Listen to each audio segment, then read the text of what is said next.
अस्सलाम वालेकुम वीवर्स। अभी मैं आ गया हूँ हज़रत मुजद्दिद अल-फ़सानी रहमतुल्लाह अलैह की दरगाह मुबारक पर। आप चिश्ती सिलसिले के ख़ानदान से ताल्लुक़ रखते हैं, हज़रत बाबा फ़रीद रहमतुल्लाह अलैह की आल में से हैं और आप नक्शबंदी बुज़ुर्ग हैं, क्योंकि बाकी बिल्ला रहमतुल्लाह अलैह एक नक्शबंदी बुज़ुर्ग बहुत बड़े रहे हैं, उनके ख़ास खलीफ़ा थे।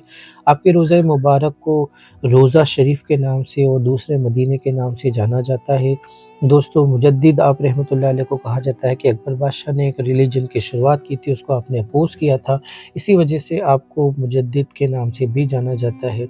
चिश्ती सिलसिले और जितने बुज़ुर्गों का एक निज़ाम रहा है कि अमीर हो या गरीब हो, उसके लिए लंगर का इंतज़ाम होना चाहिए। जिस्मानी रूह के ज़रिए से और जिस्मानी ज़रूरत के ज़रिए से लोगों के दिल में रब की मोहब्बत जगाई जाए, तो वही निज़ाम रहा है सूफ़ा इकराम का कि उसकी जिस्मानी, रूहानी और जो नफ़सियाती ज़रूरत है वो पूरी करो और उसके बाद उसे रब से मिला दो। लेकिन दोस्तों, सिरहिंद की कहानी कुछ और रही थी कि आप रहमतुल्लाह अलैह ने वो कोशिश की और उसके बाद में बिल्कुल मुग़ल जनरल एक हुआ करते थे वज़ीर ख़ान, उन्होंने गुरु गोबिंद सिंह जो कि एक सिख गुरु थे, 10वें गुरु, उनके 2 बेटे थे ज़ोरावर और फ़तेह, उन दोनों बच्चों को दीवार में चुनवा दिया था। इसके बाद में फिर सिर्फ़ इसलिए कि वो उन्होंने इस्लाम कबूल नहीं किया था और कुछ पॉलिटिकल रीज़न्स भी थे। और फिर उस सिख एक जनरल बंदा सिंह बहादुर ने सिटी को डिस्ट्रॉय कर दिया था और यहाँ पर से बहुत सारे पंजाबी मुस्लिमों के ऊपर ज़ुल्म हुआ था। पूरी तरह से सिटी बर्बाद हो गई थी। तो उन कुछ लीडर्स के ऊपर हुए ज़ुल्म का एक बहुत बड़ी पॉपुलेशन ने खामियाज़ा भुगता।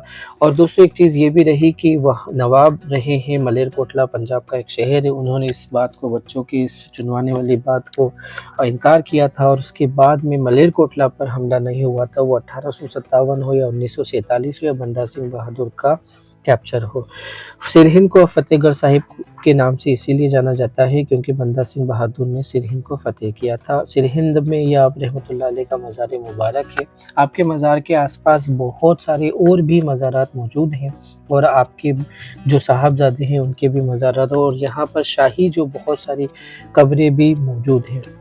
दोस्तों, एक चीज़ यही है कि बुज़ुर्गाने दीन का जो इस्लाम फैलाने का तरीका था वो यही था कि लोग, जितने भी अल्लाह के बंदे हैं, उनकी जो नफ़सियाती, रूहानी और जिस्मानी और पारिवारिक ज़रूरतों को पूरा किया जाए और उसके बाद में वो ख़ुद ब ख़ुद रब्बे क़दीर को मान लेंगे। लेकिन जो मुग़ल जनरल्स थे, उन लोगों ने तलवार के ज़रिए से पंजाब के अंदर अल्लाह के मखलूक को अल्लाह से मिलाने की कोशिश की, तो ज़ोर ज़बरदस्ती से तभी एक ये कॉन्सेप्ट शुरू हुआ था कि मार-मार के मुसलमान बनाए। हकीकत के मार-मार के मुसलमान नहीं कोई बनता है, वो दिल से सूफ़ा इकराम के जो तरीके हैं अल्लाह से मिलाने के, कि सबका मालिक एक है और अगर अत्याचार और को ख़त्म करना है, नाइंसाफ़ी को ख़त्म करना है, बराबरी को शुरू करना है, एक अच्छा निज़ाम हो, तो वो एक परमेश्वरवाद से ही हो सकता है और सूफ़े इकराम ने उसका सही इंटरप्रिटेशन किया था।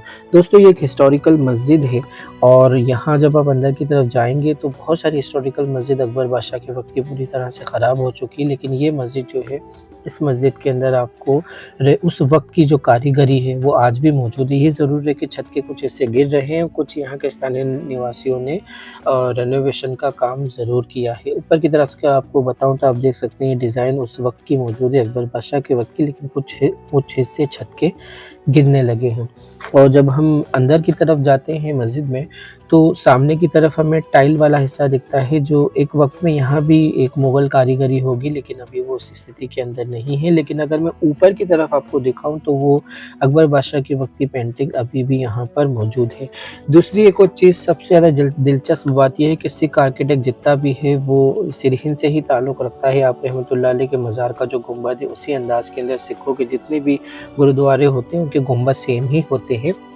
इसके अलावा यहाँ पर बहुत सारी मस्जिदें हैं, स्पेशली आप रहमतुल्लाह अलैह के साहबज़ादों के मज़ार के पास में तो छतरी नुमा मस्जिद है, जो कि हाथी की पीठ के हिसाब के गुंबद बने हुए हैं, जो आज सिख आर्किटेक्ट का सबसे इम्पोर्टेंट पहलू है। तो सिखिज़्म पूरा सूफ़े इकराम से ही फॉलोड है और एक खुदा को भी मानते हैं। अगर थोड़ी-सी नरमी जनरल्स जो मुग़ल बरतते, तो आज जो पंजाबी सिख कम्युनिटी के लोग हैं, जो जाट या खत्री लोग थे, वो भी आज मुसलमान होते।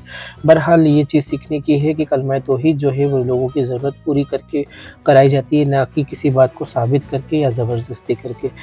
तो दोस्तों, इस ब्लॉग में इतना ही। आई होप कि सारी इन्फॉर्मेशन अच्छी लगी होगी। As I tell you that I am travelling all over India just to tell you the real history of all सूफिया एंड सुल्तान and connection between them. So please like, share and subscribe my channel. Thank you for watching. जज़ाकल्लाहु खैरा। अस्सलामु अलैकुम व रहमतुल्लाहि व बरकातुहू।